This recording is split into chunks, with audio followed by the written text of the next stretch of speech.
Ladies and gentlemen, welcome to the Wrestling Nerdcast on the Angry Marks Podcast Network with your hosts, Will Huckabee and Mika Villas. And welcome, ladies and gentlemen, once again.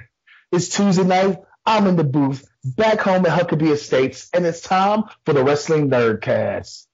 That's right. Once again, ladies and gentlemen, this is the Wrestling Nerdcast brought to you on the Angry Marks Podcast Network. Huge shout out, and this show is brought to you by our friends. So we're going to give a huge shout out to our friends at Indie Customs. If you need anything, wrestling t-shirts, hats, pins, bumper stickers, you name it, Indie Customs can do it for you. Be sure to check them out on Facebook at Indie Customs and check them out on Twitter at Indie Customs. While you're on your computer, do your little social media thing. Huge shout outs to our friends at Pro Wrestling World. That's right, ladies and gentlemen, Pro Wrestling World for all of your pro wrestling needs, everything from WWE to Lucha Libre, Japanese wrestling, Brit wrestling, and of course, American Indies and Impact. Don't let me forget Impact because they had a huge shout out this past week on Raw. So huge shout out to Impact Wrestling. But be sure to check out our friends at Pro Wrestling World. And after you check out Indie Customs and you order some great merchandise from all of their sponsored athletes, such as this podcast, the Gym Nasty Boys, James Drake, The Hierarchy, Joseph Agal, the Lethal Lovers,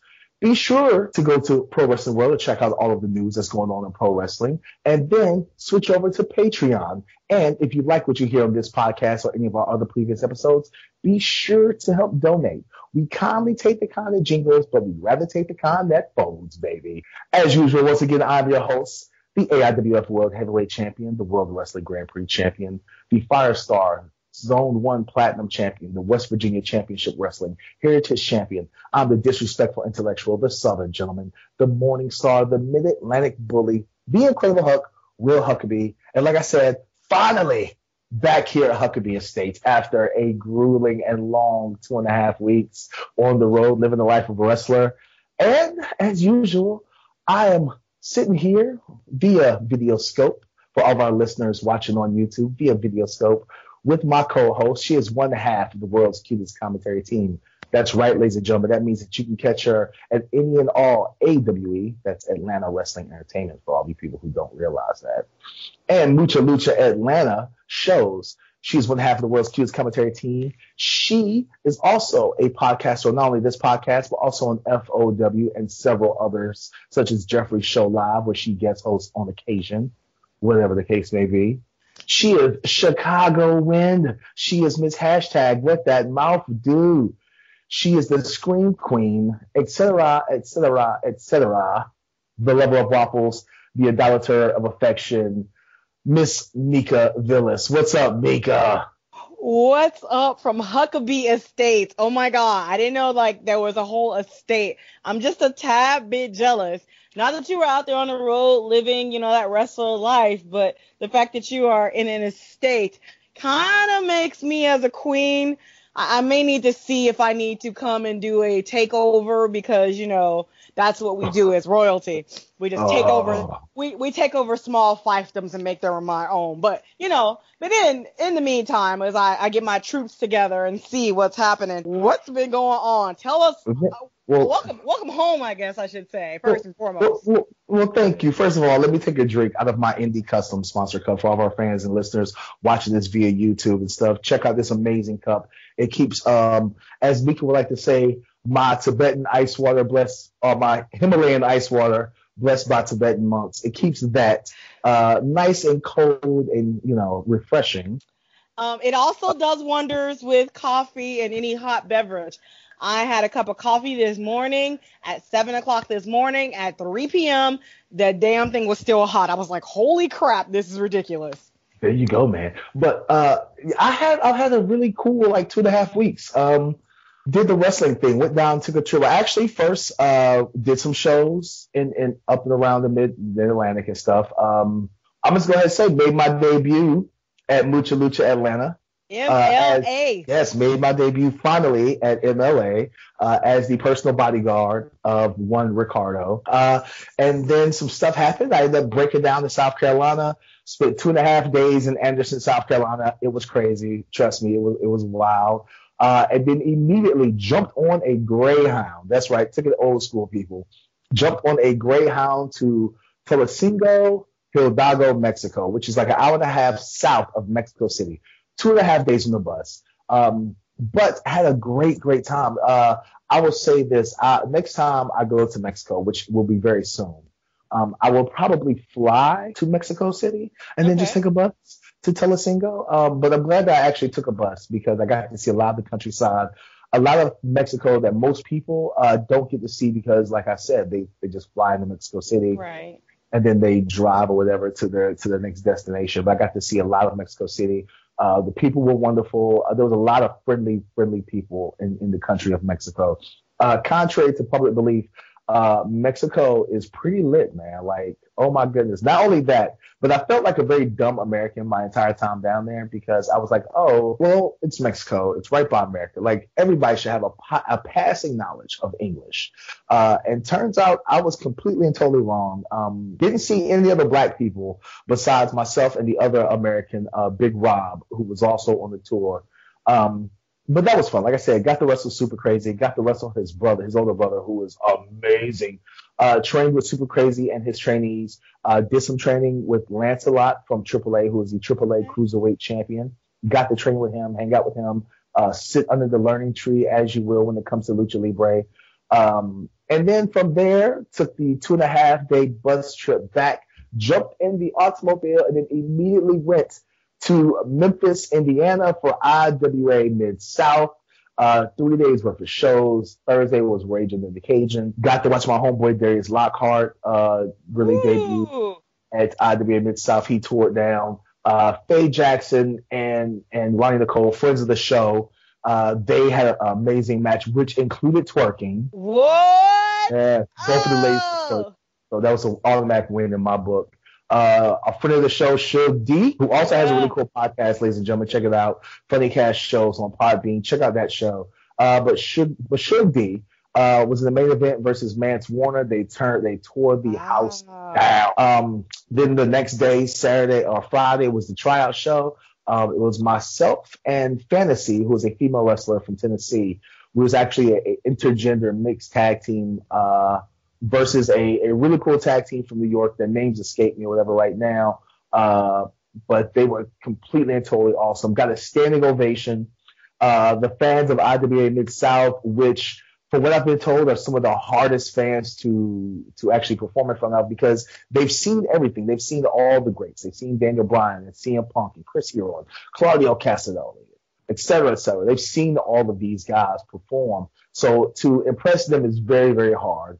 But we got a standing ovation, a please come back chant. Then Saturday, it was myself versus New England standout wrestler Mr. Grimm. We had a really good Haas match. When you talk about Haas battles and stuff, myself versus Mr. Grimm was a great big man match. Got another standing ovation, another please come back chant.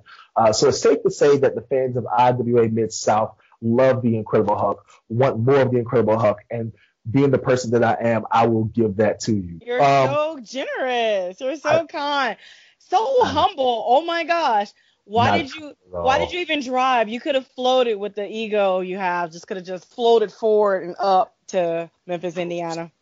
Speaking of floating, because you had a pretty incredible weekend as well, checking out your snaps and your Facebook lives and everything. How was your weekend in New Orleans? Oh my gosh. So yes, this is WrestleMania 2018 week for anybody listening to this in the capsule, in the future. And it was in New Orleans. It was my first time in New Orleans. This was absolutely crazy. This is not my first rodeo, meaning not my first WrestleMania, not my first time doing WrestleMania week. But New Orleans is a whole different beast, a whole different animal. A whole lot of fun. So much good wrestling. So much wrestling to be had outside of the WWE, of course. You had the WWN Live experience and the WrestleCon shows. They were in two separate venues running sort of parallel times and dates or whatever. But you saw any and everybody in independent wrestling at one of these shows. We had Jimmy Havoc. You had Jessica Havoc. You had Jenny, the whole Progress team was there. Stone Cold Steve Austin, and we can talk a little bit about this later with our guest. But Stone Cold Steve Austin did something outside of the WWE, which is unheard of. I heard about that. I saw that on social media, and it blew my mind. Like, wow, how did that come about? And I definitely want to talk. We're definitely going to talk about that later on today, about how that happened. Something I want to ask you about, because I saw your Facebook Live, Joey Janela's spring break. How was it? I'm getting goosebumps thinking about it. Joey Janela, how do I put this nicely? You guys, I'm very Switzerland, and it's very rare that I just curse like a sailor. Joey Janela is a fucking insane, crazy person. I do not know what is in his head, if there's anything left, but Spring Break 2, because it's the second one, was amazing. I went to the first one, and literally and truly, at 11:55 at night, you think, wrestling show, the crowd's going to be dead. No. From the first one, which was amazing, from the surprise guest and what have you, to the second one, which was, for me, because of the Louisiana State Commission, I was like, oh my gosh, it's going to be PG-ish. It's going to be WWE bullcrap, But honestly, the only thing that was lacking for me was the fact that there were guardrails, where last year there were no guardrails. The fans. Oh, really? Oh, yeah. You couldn't. That was the athletic commission, though, right? Yeah, right. That's the athletic commission. So I was like, is Janela going to say, fuck them and just take away the rails? No. But you best believe there were pile drivers, dives, chasing people around. Were there pile drivers? Oh, absolutely. I thought that was banned down Louisiana, unless it was ROH or WWE. Yeah, about that. Joey Janela said, I got 2 words for you. Fuck it. I mean, it was amazing. So Spring Break this year was so wild. It was so crazy. If you did not follow my Snapchat or my social media, go look out there on Twitter, Facebook, wherever. Matter of fact, don't even do that. Order the show. The show started late. I mean, it's an indie show, but WrestleMania week, most stuff starts on time because they're streaming live. This thing started late. It was supposed to, again, start at 11:55 p.m., a little before midnight. I think we probably 11:55, a little bit before midnight.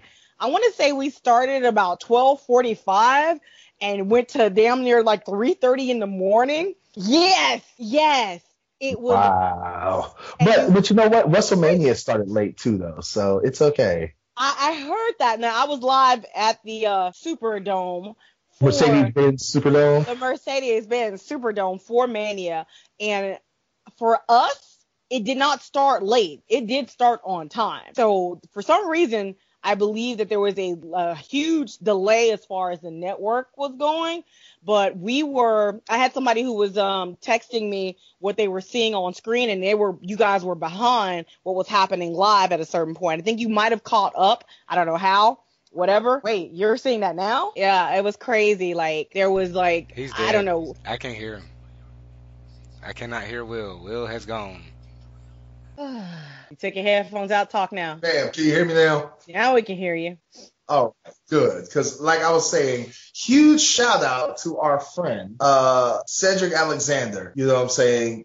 Huge, the new 205 Cruiserweight champion. Like, oh, I'm so happy about my homeboy. You know what I'm saying? So happy. That was a true you deserve it moment, or as I said in one of my posts, like, you earned it. This is somebody who has worked very, very hard and seemingly kind of hit wall after wall in the WWE, where as he was on the path to get the Cruiserweight title, weird stuff out of his control happens. Injuries, Enzo Amore's being released, getting in there and being able to, about to face his friend or Rich Swann parting ways with the WWE. So it was like turn after turn after turn.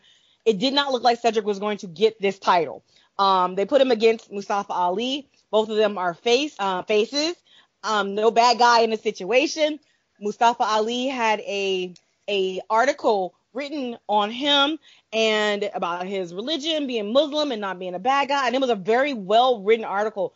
It was to the point where I felt that they were pushing him a little bit more than Cedric, because it would have been a great representation of WWE's true universal status to have someone else, not of color, but of a different ethnicity and religion, to be a champion in their company. So I was sitting there going, Dude, I think I was going over. Now let me ask you a question, because like I was actually riding home when the match. So I was literally driving with my left hand, watching the WWE Network with my right hand. I know, ladies and gentlemen, that's completely and totally unsafe. I know. But I couldn't miss my homeboy's moment. What was the reaction live when he won the title? What was your reaction inside the Superdome? There was, at first, the crowd was split. You know, there wasn't like a whole solid, in my section, especially a whole solid for Alexander or for Ali. So there was like a split in the crowd. But when he won, people realized, again, I think a lot of people were thinking maybe along the same lines that I was, that Ali was going to win it. Okay. Ali was going to win that night. He came out with new gear, and like it was just something of. Yo, like I didn't realize. Like at first I was like, what's up with the thing on his hand? I was like, is he Iron Man? And then there was like, they mentioned, oh, he's the beacon of light. And I was like, oh, okay, well, that's cool. Yeah, there was a bunch of really cool, there's a bunch of guys. Of course, WrestleMania, biggest show of the year. Everybody comes out with new gear and stuff. There's some people that was hit or miss. I dug Seth Rollins as a White Walker from Game of Thrones, was digging that. Totally. The New Day, of course, which also, while I'm speaking about the New Day, shouts to my homeboy Shorty from down there in Alabama. He was one of the stacks of pancakes and stuff. He's a little person, but he got his WrestleMania moment. But of course, love the New Day's entrance. Triple H and Stephanie McMahon, like I couldn't understand at first, like what the hell was going on. You know what I'm saying? It's like, oh yeah, all these bikers and stuff, and then like they come out there on separate bikes. It's like, that's pretty cool. Right. Trying to think, who else has some pretty sweet geared entrances? Well, The Miz always does something different, and like or hate The Miz, his everything is on point. It matches. It makes you talk about it. He had those weird like goggle things, and I was like, what the hell does he have on? But it works for his character. So I love watching The Miz come out pay-per-views, Mania especially, because he always does something a little bit different with his outfits. Your girl Nia Jax, she had a different little outfit on for her Mania win. I was huge. I'm so happy they finally put the title on her. And that was actually a pretty good match. But you don't like Nia? No, I'm not a fan. I was like, the nicest way I can put this is that Nia, as good as people want to say she is not that good. She is still way too new. And she is not ready for a title. That title on her is, come on. I don't like when people say, oh, they, you gotta pay your dues before you. Like, I'm not saying pay her dues. I'm not saying that. I'm saying that there are girls who have worked years and years and years, who have more experience, who are better poised to be a champion on the female front for Raw. What I'm saying is that right now she can't carry a match. I'm saying there's a bunch of male wrestlers who deserve to be champion way more than Brock Lesnar or Roman Reigns. But I will wholeheartedly agree with that. But at the same time, it was her time, it was her moment. She's a big. The spotlight is on women's wrestling, and Nia is good at being a big throw you around, but she has not shown herself to be a true wrestler. I feel like, because of who her cousin is and because of the controversy before, here's why she has the title. Are we saying so? We're saying WWE plays the whole patriarchal. I'm saying politics without it being an election year. That's what I'm saying. Every 4 years is supposed to be elections, right? Not in WWE. Oh, come on. Hey, Vince, hook my cousin up, okay? Y'all doing this mean girl stuff to her on TV. Go ahead and give her a title. I'm gonna tell you what about the whole mean girl gimmick. And I was talking to my wife about this. I was very surprised that Mickie James is a part of the storyline, because 10 years ago they did the whole Mickie James thing where they were talking about her weight and everything, and there was a very sensitive issue when she was involved. I was very surprised that she would agree to be a part of a storyline like this where she's making fun of another female size and weight and stuff. Out of all the things that happened during WrestleMania, I think that was the thing that disappointed me the most. Not the fact that Braun Strowman picked the 10-year-old kid out of the crowd. I thought I thought that was amazing. Obviously, our producer CW, he loved it because he wouldn't stop messaging me about it. I was disappointed that they made them to drop the titles on Raw the next night. That was very like, oh, really? Hey, listen, it's a school night. Nicholas had to get home. He could not stay up to 11:05. You can't tell that kid nothing. His name is in the record books from now on. That he was a champion for one day, a legitimate champion for one day. Titles, yeah. And actually, I think that Nicholas has had just as much time doing a WWE match as Brock Lesnar has this year. So Nicholas has as much training as Nia Jax. But I digress. Wow. I said it. I Come did. on. That's how. And I like Nicholas better. That's all I'm saying. What is wrong with you and the whole nothing, listen, as a person, as a entity, I like who she is. But as far as her being a champion, I do not appreciate it. Oh my goodness! Wow. Okay. Well, we know how you stand. Okay. Some notes that happened. There's a bunch of people. Of course, I stay connected on social media. A bunch of people made appearances in New Orleans. Of course, Minoru Suzuki was there with his match with Matt Riddle, which was fantastic. Oh my God! Yes. Okada, Tanahashi. Let's see who else. You want to know where I saw Okada? Where'd you see Okada? In a casino. I was like, Okada in a casino. Was the Rainmaker making it rain? I almost probably got tackled by security because I was like, oh, and I was like, oh, I gotta calm down. Yes, please. Did you at least talk to him and try to get him as a guest on the show? I spazzed out after I screamed his name and he smiled or whatever, and I started toward him. I stopped because I was like, crazy Americans screaming and running at me in a casino. Not really the move I wanted to make, so I called him. That's a bad first impression. So if he's listening, Kiera Hogan ran at you, and she's sorry. Kiera Hogan ran. Everybody listen. Kiera Hogan ran at Okada in a casino down in New Orleans. Sorry, Kiera. Just gonna throw Kiera under the bus. I couldn't think of another redhead, so sorry, Kiera. There's so many other. You could have said Taylor Hendricks. I don't know. I had a joke for that, but I'm gonna be good. Please do. One more thing before we get to tonight's guest and stuff. Paige is retiring as an in-ring competitor. Myself personally, I'm very sad. I feel that due to the recklessness of one Sasha Banks, the boss, Paige's career has been cut short. Did you see the video? I saw it live, so I've watched it when it happened.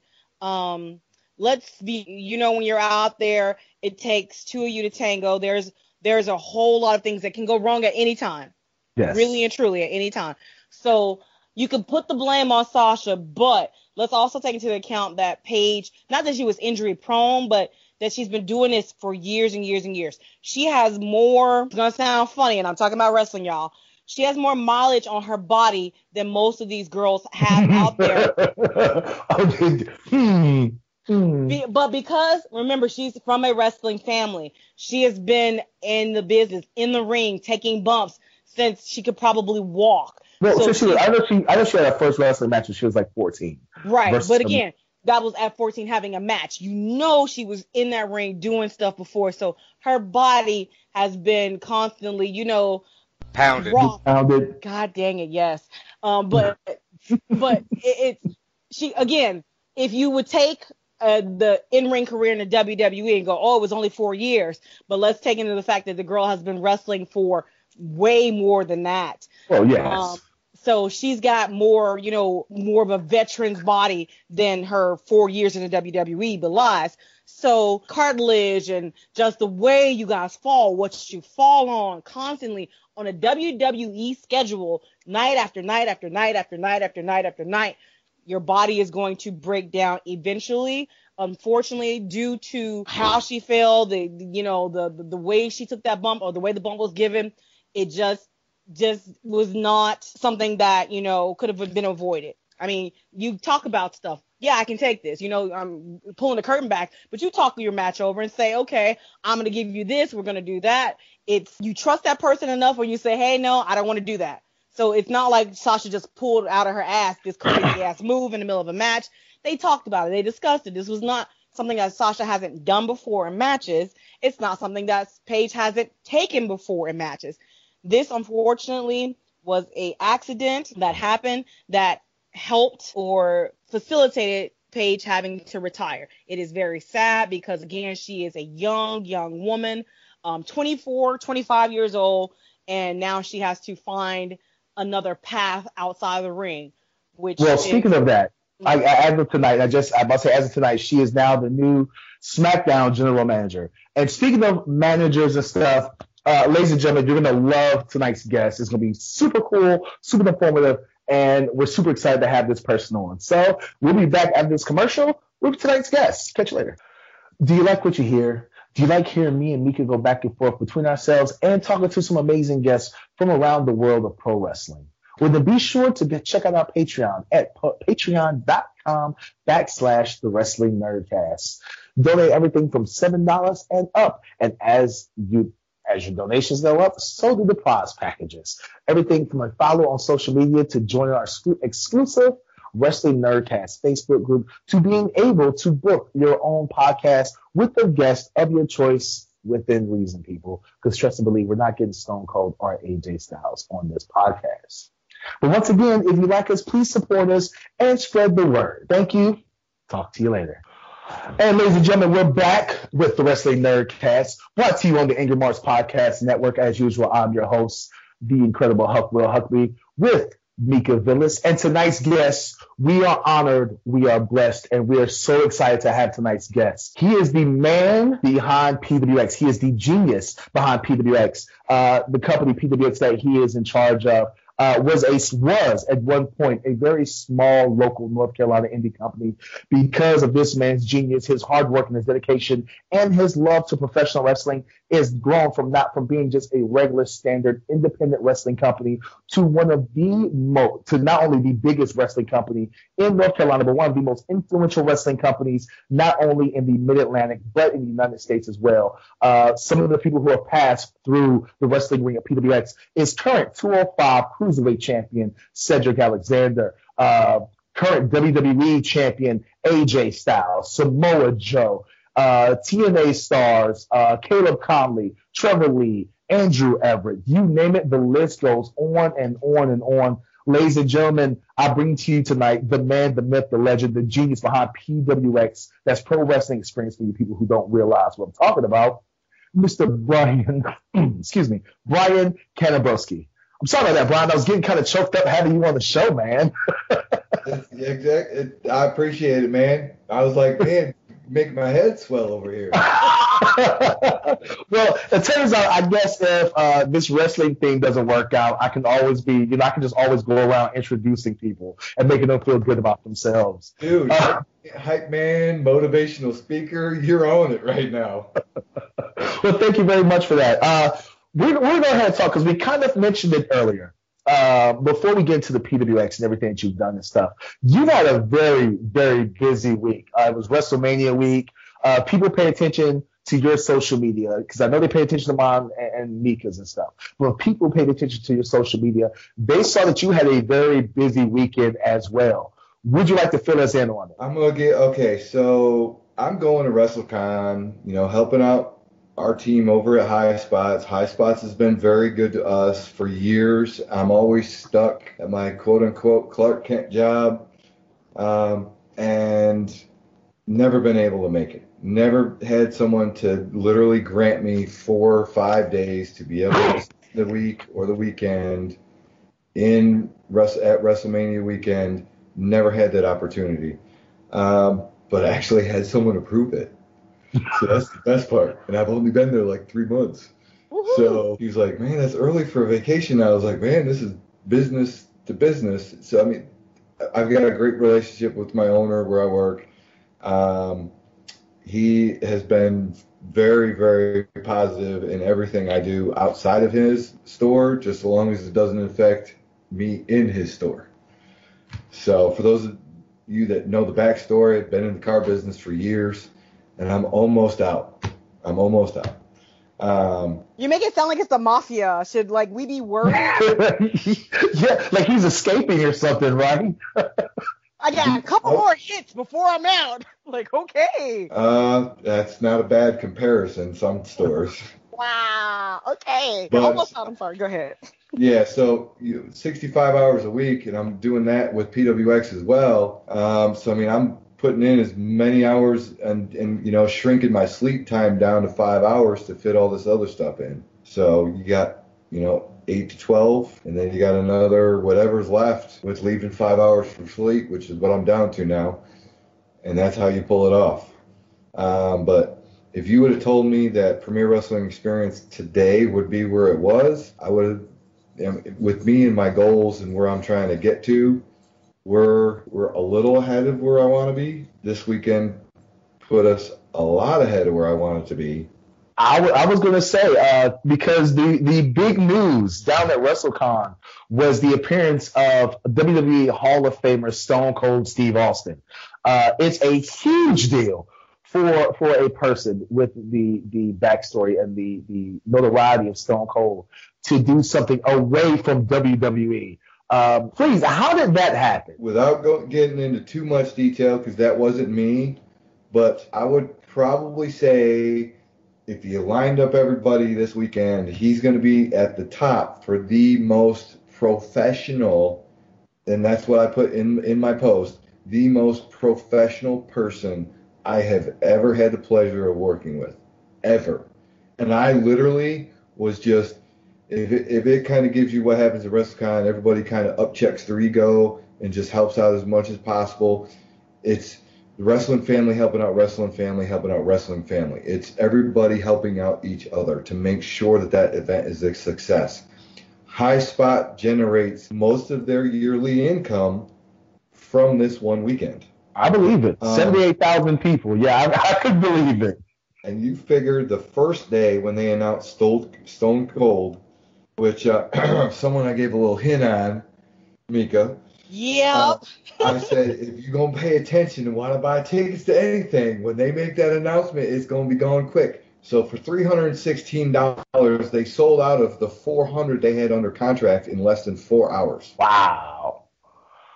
And then went back to negotiate more time and more days. Now you mentioned earlier that PWX, where Pro Wrestling Experience is now, is ahead of schedule because of this past week. You're way ahead of schedule of where you want to be. And I remember a year or two ago that me and you talked, and you gave me some really good advice about how to grow a company as a promoter and stuff, to go from being a small-time indie company where you're happy if you draw 150, 200 people, to where PWX is now, to where they consistently sell out the first, second, and third row of the next show before the main event is going on the show that's happening that day.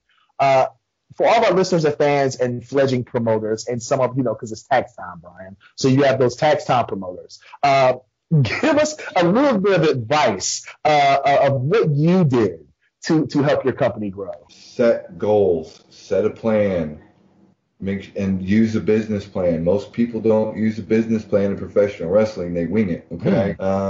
I go into this and know where I'm going to be 18 months from now and work my way backwards, okay? You have yearly goals, you have 6 months goals, you have monthly goals, quarterly goals. I mean, I'm a car guy in the wrestling business, okay? The way it works in the car business is you set an appointment to have someone show up. Look at it in the wrestling business the same way. People have to know about your event, and you have a 50-50 chance, if they're a wrestling fan, for them to show up. Okay? Once you get them there, the experience is what hooks them. Okay? So it goes in detail in getting into details and numbers and analytics. I'm a numbers guy when it comes to running the promotion.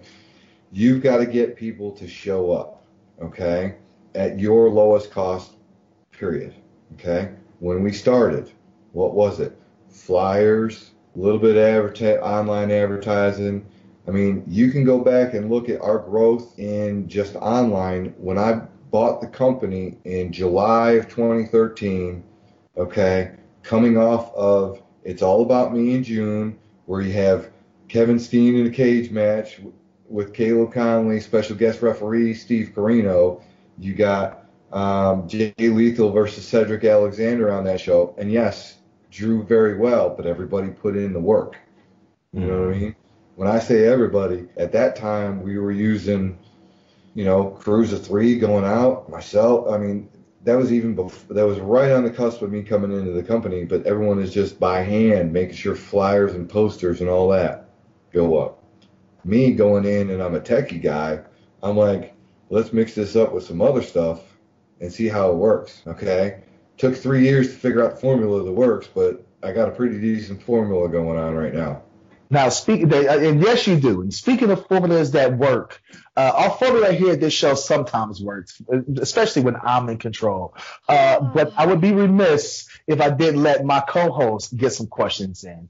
Ladies and gentlemen, once again, this is the Wrestling Nerdcast on the AngryMarks Podcast Network, brought to you by Indie Custom and Pro Wrestling World. Tonight's guest is PWX owner and promoter Brian Kanabrewski, and I will pass it over to my co-host Mickie Villas. Mickie, what do you have for our guest tonight? That was kind of nice. Usually he's mean to me, so that's why I'm mean to him. But he's acting nice in front of you, just so you know.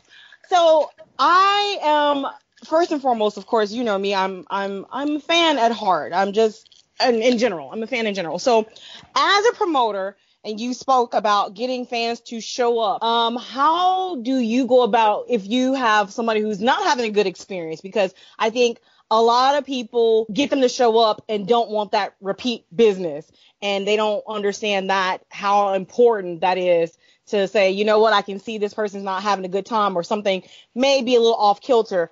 What do you do in your situation, or what have you done to kind of pull somebody back from that edge to maybe sway them back to come back next time? Because that's, key. And a lot of people, I don't think they have that kind of those people skills, quite frankly. A lot of promoters look at it from, I just want to put good matches on and people come back if it's just good matches. Mm-hmm. That don't work. Point blank. It's about the experience that they have. Another metaphor with the car business. People buy cars and homes based on emotional feelings. Mm. Okay? Sure. People come back to your business based on emotional feelings, how they were treated. I mean, PWX, we're all inclusive. There's never any storylines that are beyond the realm of what a storyline needs to be. We allow social discussion in our, if you look at Rise of a Champion, look at Darius's entrance. You allow those things to happen because it's relative. It's part of our daily lives. Why wouldn't you let it happen? Okay, but you do it in a way that's respectful to everybody in the audience. That's one. 2, you make sure you don't overprice yourself. Okay? Me, I'm going to keep my ticket to where I know everybody can afford it. Okay. You take our friends at PWG, my fans in North Carolina can't afford a $65 general admission ticket. Okay? But they have a whole different concept. It's a super indie based on super indie people and wrestlers. Right. Big indie names. That's what they book. You know what I mean? Right. But ours is based around local growth and highlighting that local growth versus a super indie person. Okay? Plus storylines that last forever. You can literally start from the time we took ownership, or I took ownership, and follow all the way through, and there's a storyline connected through the whole thing. You look at the throwbacks we did, even at the Rumble. You got tag team storylines when you got Man Scout and Grizzly Redwood, the Great Outdoors, that throwback, and bringing Zane back in for that spot. There's storylines that connect and twist, and that's what people are getting engrossed in, and they're getting emotionally connected to the storylines, to the people. When we have our pre-show meetings, it's be friendly, smile, if you're baby. I will say, if I can interrupt real quick, I will say out of 12 years that I've been in this business, I will say I've never seen a more visible promoter than I have you. For any of our fans and listeners who are listening or watching this on YouTube, if you go to a PWX show, no matter where they run it, and you don't see Brian Kanabrewski, you are not looking. You legitimately have blinders on because you are everywhere, talking to everybody, talking to the fans, talking to the staff, talking to the crew. And not saying that you sit down and you can stop it and have like a long conversation, but you make it a point that anybody that needs 30 to 35 seconds of your time, you give it to them. Is that a part of your business plan as well? It is about the fan experience. You got Premier Wrestling and Experience is our name, okay? Premier, the best. It's branding, okay? We want people there first. We want people there last before they leave to go somewhere else, okay? We want to be looked at as the best, okay? So everything from a debut in a specific area to, we want to be the best. I mean, we don't put the best in the Southeast because we want to be second. Okay? You spoke about home, and I know there is a new home for you guys. Talk a little bit about your new house. Hebron Hall is a blessing and a half to the company. That's just part of our growth this year. The reason for Hebron Hall, we're working with Rings, which is part of High Spots, rings.highspots.com. You got George South on Mondays. You got Caleb or Jake on Wednesdays or Thursdays. James Drake will fill in. And you've got a lot of talent, a lot of experience right there to help people get to a whole nother level. That's Tuesday through Thursday. My part of it is whatever other day of the week, I can run a show.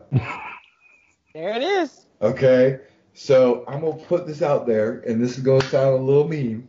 Okay. Uh-oh. Here it goes. But everybody knows there's two sides to Brian Kanabrewski, whether you want to hear about it or not. Okay, so I'm going to give you a little bit of dirt. All right? I have the ability to run a show any day of the week. They'll reschedule training for me. Okay? Please understand that our home is Charlotte, North Carolina. Please understand that we have working relationships with NXT, Impact, and WWE to sense of we share buildings, we share time, we share calendars, we work together. Don't be the goofball to try and run a show that's crap. I will support you if you put on a quality show and you care about your customers. If you do not, then don't be that goofball. In the words of George South, don't be a goofball. I mentioned George and it stuck. You know what I'm saying? Hey, I tell you, what a goof. Now, you're speaking about homegrown talent, yes. Brian, and we, like I said, I mentioned before that without your platform, and everybody in North Carolina and the Southeast knew about Cedric Alexander, but it was really at PWX during the Dream Series that Cedric Alexander became Cedric Alexander, and he's just one of the many examples of gentlemen and ladies who've come through PWX. Now you have guys like the Gym Nasty Boys, Timmy Lou Redden, White Mike, you have TJ Boss, you have Ethan Case, Elijah, Darius Lockhart. As a promoter, how does it make you feel when you see somebody and they basically come to you with potential, with raw talent? They work for PWX, and then they start getting bigger names. They start traveling all over the world. As a promoter, how does that make you feel? Like a dad, like an uncle, like a brother. I care. That's the whole thing, is I care. You know what I mean? I'm passionate about the brand. I'm passionate about the fans. I want them to have fun. I want them to feel welcome. I'm passionate about the guys and girls that work for us. My goal is not to be the next WWE. My goal is to get them there. Okay? My goal is to have them the ability to ask for more money when they're negotiating their contract. My goal is to know their worth when they go out looking for bookings outside of North and South Carolina, that they know their worth. They know a price point where they need to book themselves at to be able to ask for it and know that, hey, you know what? If you ain't going to get it, then this is what you need to ask for. You know what I'm saying? And most of the guys, from what I know of, if they work for PWX, they can ask for the money. And there's something else I wanted to ask, speaking about asking for the money and stuff, because you mentioned the fact that you have working relationships with TN, with Impact, with ROH, with WWE, with Evolve and the WWN family and stuff. That's not something that a lot of promoters can say with confidence and say, hey, look, we have working relationships. We work around each other's schedules, et cetera, et cetera. Excuse me. How long did it take? Not only how long did it take to cultivate this, but when you're speaking and looking and talking to other promoters and stuff that don't have these resources, what goes through your mind? The biggest thing is, what's their goal? You know what I mean? What is their goals? I gotta ask them, what's your goal? I mean, you have to be kind of arrogant sometimes. There has to be, maybe not with other people around, but you know, the fact that you can call up, you know, a WWN or an ROH or Impact or a WWE and say, hey, look, I have this guy. You know, you should check him out. That has to kind of boost the ego. But I'm still humble in the fact that I'm not a trained worker. I'm not a wrestling guy original. You know what I'm saying? I haven't been around but 5 years. You know, it'll be 5 years in July. So, I mean, it took me 18 months to earn the respect of most of the locker room because they just looked at me as some guy who happened to fall into the company. You know, money mark. We call those money marks. Exactly. And, I mean, I hate that term. I absolutely hate it. But it's one of these where, did I make 5-figure mistakes my first 2 years? Absolutely. Okay. Did I lose a small car worth of on one show? Absolutely. First X16 tournament. Almost put the company out of business. Okay. But these are mistakes that you learn from and you grow from. Okay. Do I know the mistakes that from that show? Absolutely. Absolutely. You know, you've got to get people to fulfill their agreements with you, okay? So it's one of those things where it's a give and take in every relationship in business, okay? And get it in writing. And I'm about to say, because I've seen you give, I've personally seen you give other promoters advice, and that was one of the big things you've always said is like work within your means and get it in writing. When dealing with wrestlers, you know, we usually go on a handshake and a person's word and stuff. But have you personally found that, you know, when you're saying, hey, look, we need to get this in writing, what's the response most of the time from the boys in the back? Like we have, without getting into too much detail and too much of my recipe, it's like KFC, baby, you know what I'm saying? I got people with a pen and pad. The 13 I'm areas telling you, man. Yeah. You know, but it's one of those things where you've gotta, the important stuff, right? So contracts with buildings, okay? You know, first right of refusal with venues. I mean, if you're going to put a building on lock, you got to put a building on lock, okay? I mean, I've had people in the first couple of years, you know, you look at, I'll give you an example. We were running High Point, the Boys and Girls Club, okay? Very successful. You know, our first show was 400 or 500 people. Second show, 400 or 500 people. And that was doing stuff wrong. So that was just people looking for good wrestling. They found it, they invested in it, and they immediately came back the next time we were there. Thomasville, another example. Okay, we filled that armory. Okay? But you look at High Point, for example, when a promoter who is just using a tax time promoter, let's use a tax time promoter because it was a tax time, okay, relying on the gate to pay the boys, okay? Mm-hmm. That don't happen at PWX, okay? We could have 50 people show up to a show, have it absolutely flop, and everybody's going to get full pay. Well, obviously, it'll never be just 50 people at a PWX show unless it's a very intimate location. Let's just say there's a pop-up tornado that goes around the venue, okay? We managed to turn the lights on. We managed to get the music, and no one shows up because there's a moat around the venue, okay? But guess what? If the boys are there at call time, if they're inside that circle of the moat, they get paid, okay? But they'll have to wait until that bridge is built to get back out of there and get out. But if no one shows up, the boys still get paid. Okay. Wow. I pride myself on everybody that works gets paid something. Okay. This is everybody from timekeeper, bell. Everybody gets paid something. Okay. The reason why you might not get something is because you're earning your spot by paying your dues. There's a difference, okay? The reason why we do dark matches, okay?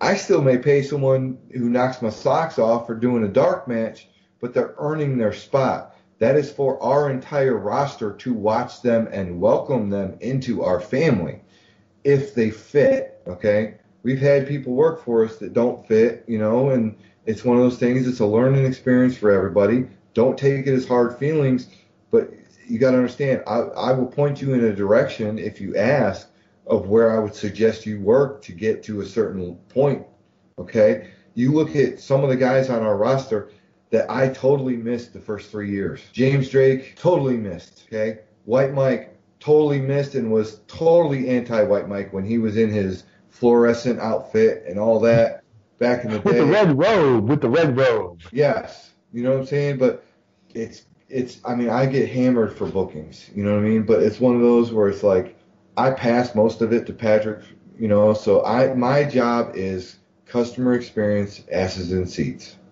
Well, speaking of asses in seats, I'm going to hand it back to Mika because I know our time with you is running very short. I'm going to hand it back to Mika because I know she has some more questions for you, and she would never let me live it down if she didn't get to ask them. So, Mika, take it away, please. She's not going to let you live it down anyway.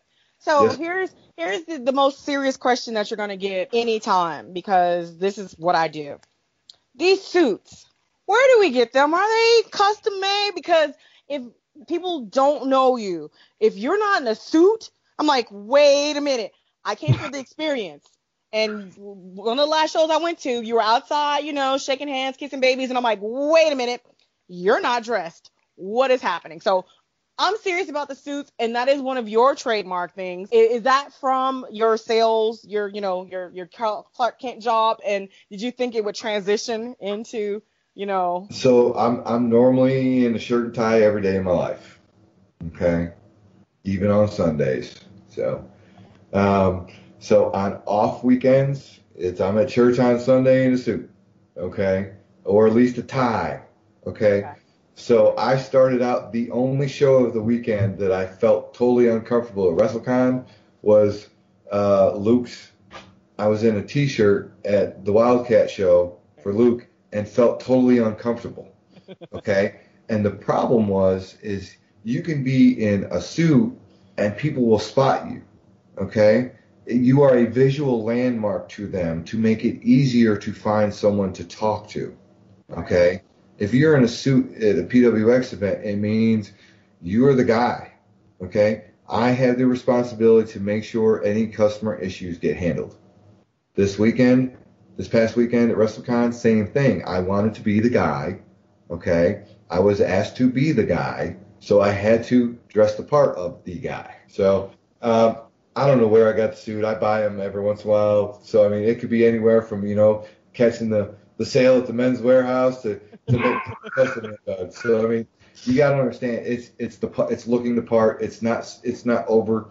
I'd rather my biggest thing was investing in myself way back in the day. I got the teeth done, so you got the pearly whites to make sure that's important. You get the promotion because of that, there you go. and then the growth from there. So the suit is literally just the visual landmark, and I wear a tie, and I got some cool cufflinks to go with the purple shirt now that are I don't know if anyone saw those little mask pins.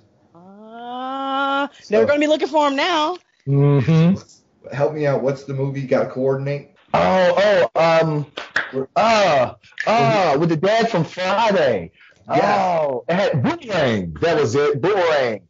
Yes, because John Witherspoon had the mushrooms. He had the brown suit with the mushroom. You got the mushroom line on the coat. You got the mushroom line over here. You got a mushroom tie and a mushroom belt. Yes. Yes. I think that's the first reference to the movie Boomerang on this podcast.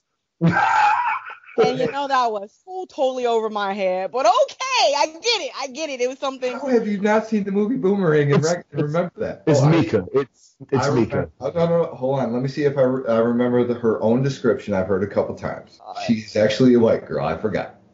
Totally and completely, and thank you. Yes. Totally and completely. Had you said something from Mean Girls, Cruel Intentions, I'd have been like, yeah, oh my God.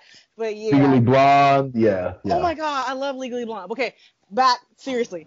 Legally Blonde 2, not so good. Not so good, no. I really want a hot dog. That was the best line of that movie. Anyway, you have this new home we talked about, but I don't know if this is still one of the things. I'll get into details with you on Hugh Brown Hall if you want a little bit. Okay? I would details maybe to follow up, but you at one point I thought we had a conversation. You were gonna take a little road trip with the PWX. Is that still in the works or? Still in the works. That's big because I am a newer PWX fan. I don't go back, and you've got behind you here, guys and girls. If you're not watching the video, you need to go on YouTube and check it out. You can see all these fabulous posters behind Bryant, but I'm a newer fan, so I love when places go places. When I can go and go, oh my gosh, they're coming to my area, or they're changing venues just to see a different look. So home is great and home is good because that's your base, but I'm so interested in where you guys might possibly pop up to kind of give some of our friends and fans the opportunity to go, ooh, where? So they can get ready to come and enjoy the fun, because it really is fun at a PWX show. So since I'm a numbers guy, minimum population has to be 100,000 people. Okay. Median income has to be over 58K. You're breaking out tax records and I'm telling you, this is stuff that promoters don't ever think about. So yeah. No, it's literally, you've got to know your demographic. You got to know who has the extra money to be able to buy a ticket. You got to know who goes to live events. I mean, if I tell you our average fan is a white male that's 25 to 44 years old, that's my average fan. And I can get down to knowing the zip codes that they're in. Wow. That's promoting right there. See, that's a businessman. And that's the reason why PWX is different than XYZ. And that's the reason why probably we have a 75 to 85% return rate on a first-time fan back within 3 months. Truth. Which is my strong first show. So I'd be happy with 50%. So I mean, it literally, I'd be, and that's why you see the steady growth, because there's a plateau. You know what I'm saying? If you take a small promoter, my goal originally was, I mean, we need to be consistently 150. We need to be consistently 150. Then it was 200. Then it was 300. We fell back to 175. Let's go back to 250. But you look and you learn and you figure out what it takes. I mean, I can tell, I know my advertising budget per person. Okay? The only other company doing that right now is the E. That's it. One company. Okay? I'm doing the same thing, but most people don't realize that you can do that as an average Joe if you just invest your time and learn and teach yourself. You know? You want to ask about SEO. You want to ask about, pixels and tracking and cookies and all that stuff. I mean, that's how all this it's all about information. You grow your company with information. I try and learn as much about every person as I can. I try and know everybody by first or last name. You know what I mean? I ran into a fan at WrestleCon right before he walks in to see Steve. I'm like, "Oh, hey Chris, how are you?" Blew his mind. Yeah. And it was like, he looked at me like, he goes, "Man," and on one of the posts, and he goes, "Man, that just put me so at ease because I had been waiting for over an hour and a half." And he goes, "I know you'd handle it." So it was just a matter of time to get that flow going on Sunday morning. We're trying to catch that overflow. People missed out on Friday or Saturday. Trying to make sure that they have that positive experience, and it's whether it's 30 seconds or 2 minutes, to have that time to spend with Stone Cold Steve Austin, and that's good. Now, I'm about to say, speaking about at ease, because we talked about the Brian Kanabrewski suits, but for all our listeners and fans who are watching this, you're not in one of those suits. What are you wearing right now? I got to break out the PWX polo for a day. It's like the Emmys. What are you wearing right now? There you go. Brush those shoulders off. So this is the brand. I'm assuming this is the brand new Pro Wrestling Experience polo shirts. Is that correct? Yeah, brand new Premier Wrestling Experience polo. We're going to have a couple of different varieties. You can go to pwxpro.com, click on the word shop. We're going to add these into the mix because the key is me finding a cost and price point, numbers guy, to get it to where I can sell a shirt at a reasonable price without upcharging for everything. The problem you run into is like, man, you got to find it convenience. That convenience factor, There it goes right there. I'm not driving to the post office to ship out anything. Okay. Are you saying that you're not personally packing each one of these polo shirts? Absolutely not. Okay. We have a company that does our order fulfillment. We have the PWX Order Fulfillment Center in 3 different states. In 3 different states. You see that? Most of you people are still shipping out shirts out your mother's basement. He has 3 different spots in 3 different states. Speaking of everything that's PWX and stuff, because there's a show. You guys definitely have a show coming up, and I want to speak about that before we let you go and stuff. Please talk, fans and listeners, about the upcoming PWX show. Absolutely. You've got Schoolhouse Rock. It's one of our benefits that we're doing. And I want to make this very clear. The boys are getting paid. The company's not. Okay? There's only one way to do a fundraiser or a benefit. Okay? The boys are getting paid, and the benefit or what that fundraiser is for is getting paid. That's it. Okay? I can't ask my guys to work for free. I know that. Okay? But it is one of these where I'm trying to get 22 students from a Catholic school to Washington, D.C. Oh, that's big. I'm trying to not make their families pay anything. Well, that is amazing right there. So where's the show going to be at? I know where it's at, but I'm going to let you do all the announcing and stuff. Because I'm pretty psyched about where it's at, actually. Finally getting down to south. We're heading south. All right. Exactly. Mika, we're getting there. We're heading south. On the road south, okay. So we're moving our way south. So I mean, it's just like a kid leaving a bird leaving the nest. They fly out a little ways, but they got to come back home. Okay. So this is going to be in South Carolina, correct? South Carolina, to benefit St. Anne Catholic Church, their Catholic school, their juniors class, trying to get them to pay no money to go to Washington, D.C. for their junior class history trip. It's literally all for them. The school will be there selling concessions. We need your support for this cause. Because you got a class size of 22, okay? Most of which are from lower income families who are going to this school on grants from businesses. So I can't go back out and ask the businesses to pay for this show, okay? Because they're already paying these kids tuition. Right. What we're doing is asking the fans to pay a little bit more ticket, but I want them to know that it's going to the school, not to me, not to the company. I'm paying the boys. Some of the boys have asked, hey, don't worry, you can cut my pay by 20%, whatever, to handle making sure that as much money as possible goes.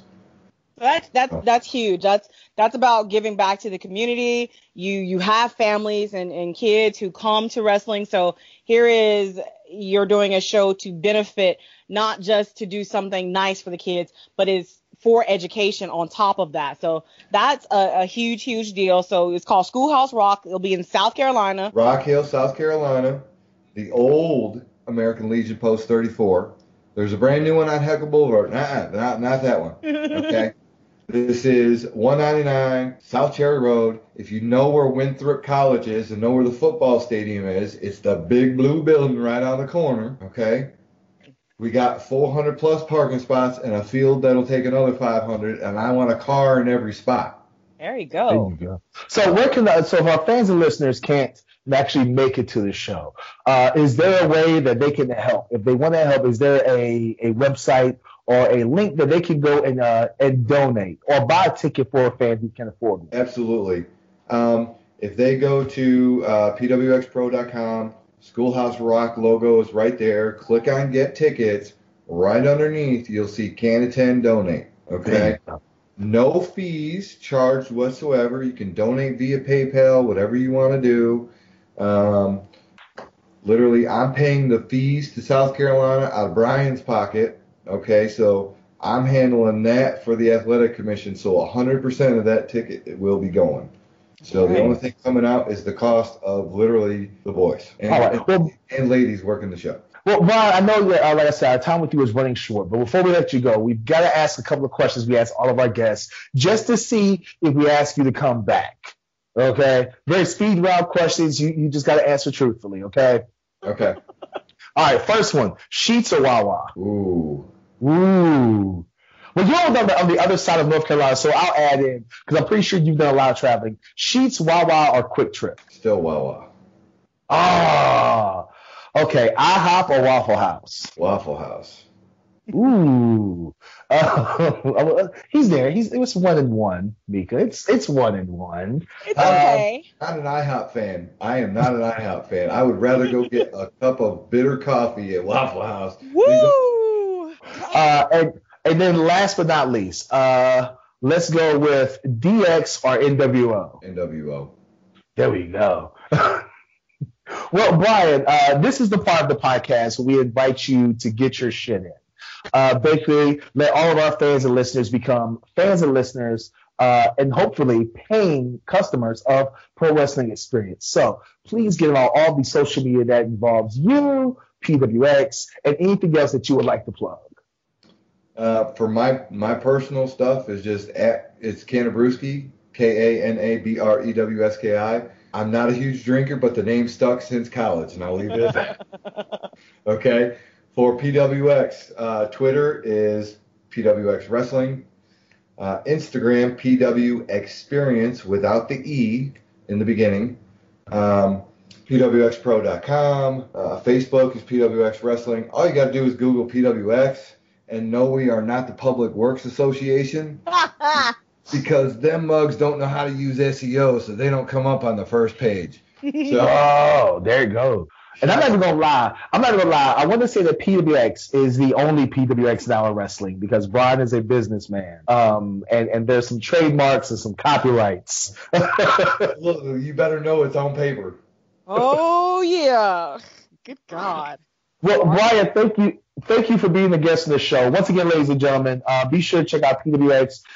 Check out their show in Rock Hill, South Carolina. If you can't attend, please donate. Then we have anything else you would like to plug or whatever, Mr. Brian Kanabrewski? So I'm gonna give you a bunch of stuff coming up, and I'm gonna kind of give you a tidbit of some big stuff coming up. Woo. So I worked events with 8 different companies around the world, and a 9th that shall remain nameless. Was hanging out. They were around.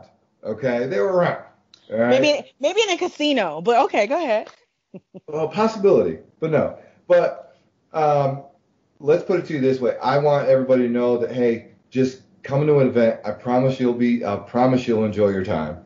Okay? A lot of stuff coming up. Working relationships with a ton of other companies is what we're concentrating on in 2018 and 2019 because Brian's booking backwards from 2020. So know that game plan. That's the whole key for us. I'm going to cut myself off right now, but the 21st, PWX Pure, Hebron Hall. Okay? Let's sell that place out because that's what pays the rent. 22nd, we got Level Up. I'm not going to take away anything from Schoolhouse Rock, so I'm not going to even mention anything on Level Up. Okay? But it's Level Up for a reason. Why? Because it's time for the next plateau. It's time to level up. All right. Nice. Taglines. This genius. Just, you don't understand what's in his head, and I'm just like, dang. Okay, I'm calm. And Will, I think you're muted. He's he's something. I mean, he likes to talk so much that the rest of the world needs to just kind of catch up. I mean, it's There he goes. But no, Brian, thank you for being a guest on the show. We truly, truly appreciate it. And hopefully we can have you back up in the future and stuff to speak more about promoting, because I think that there are a lot of people, whether they're wrestling promoters, whether they're bookers, whether they're actual wrestlers, or they're just fans of wrestling. I think that there's something that they can learn from just listening to you talk. So thank you for being a guest on the show. Appreciate it. Thank y'all very much. thank you.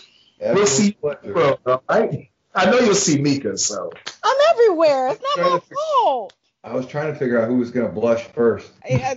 Me. Always. God. Have a good night, Brian. We'll see you later. You got it. Thank y'all. Bye. Bye.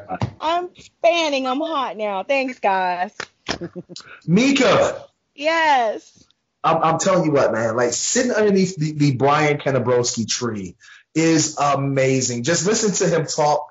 For all our fans and listeners, if there's not a podcast on from this show that you don't want to listen to or that you listen to, this needs to be the episode that you listen to get your bookings up, to get your money up. If you're a fledgling promoter, this is the promotion.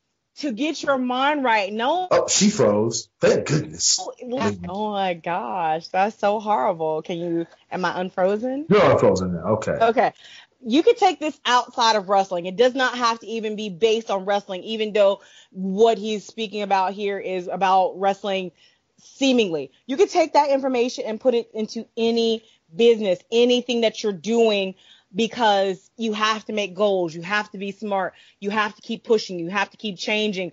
You have to deal with people and to make sure you deal with them in the appropriate manner or light and give everybody an experience, not just in wrestling, but in life in general. So sitting under the learning tree with this time that we spent here, I've had the opportunity to speak with Brian just in different settings or whatever. And, I'm always amazed. If I'm not blushing, I'm just amazed about listening to him and what he brings to the table on a daily basis. The man is, I call some people mad geniuses. He's not mad. He's just genius. And it's amazing to watch him work. I can't hear shit. I killed Huckabee, yay! Yeah, he's definitely dead. You can't hear a damn thing this motherfucker's saying now. He's just sitting here looking all half thug GQ'd out. Thug GQ, that's what I can't hear a goddamn thing, Will. You just thug GQ over there. Just popped up like. Him and Tupac having a conversation because can't nobody else hear him. Sorry. Whatever. I saw him say whatever, but I can't hear you. Can't nobody hear you.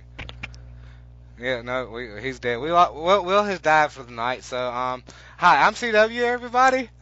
Will's still dead as fuck. He's over here mouthing off like a motherfucker. I'm laughing my ass off. This is great.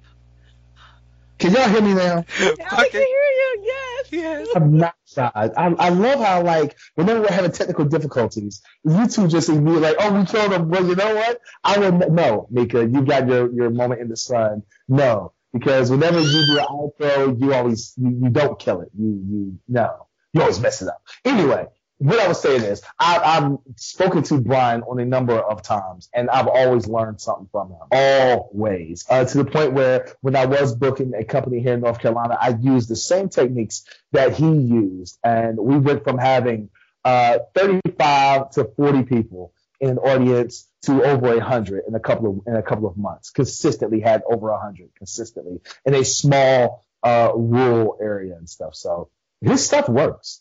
Anyway, with that being said, Mika, what are you doing this weekend? I have no idea. WrestleMania, there's like this hangover that happens after you do Mania week. Was that Mania or was that Bourbon Street? Mania. Duh. Bourbon Street. I saw what she was drinking. Yeah, exactly. I don't know what she's talking about. I'm a good girl, and that was Kool-Aid as far as I'm concerned, because it didn't. That was that good Himalayan water blessed by Tibetan monks. There we go. I'm just saying, I could have a couple bottles stashed in the fridge right now. So this weekend, I'm not exactly sure what I'm going to do, but I know I do need to say something coming up in May, because I know April is flying past us. I'm like tripping on how fast time is flying now that Mania season is, over, on to the next one. I'm going to be in New Jersey in May. What? Yeah. There's a little something called Battle Club Pro. May the Queen reign. That's happening in New Jersey. Have you heard of this? This is an all-female show that is happening, brought to you by Battle Club Pro, and I'm going to be there doing commentary. So, yay! I will be making a trip up to Dirty Jersey to sit there. Don't drink the water. Oh, is it like Mexico where you can't drink the water? I mean, yeah, they call it Dirty Jersey for a reason. Don't drink the water. Okay. Well, I'll be having my own Himalayan spring water, blessed by Tibetan monks, to maybe bathe in, just to be on the safe side. To Make sure you boil the water, girl. Boil the water. But that's May 26th coming up. So yeah, I'll be having my Indie Customs Cup as I go north and hang out with the fabulous ladies and watch all the Battle Club Pro May the Queen reign action. There have been great matches announced so far.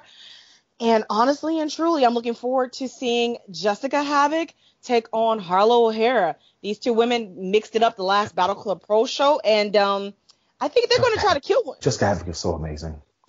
Calm your nerves. I love Jessica Havoc. Calm down. I have 2 words. Sammy Callahan will kill you. But yes. That's actually 4, but it's okay. Whatever. I can like her from afar.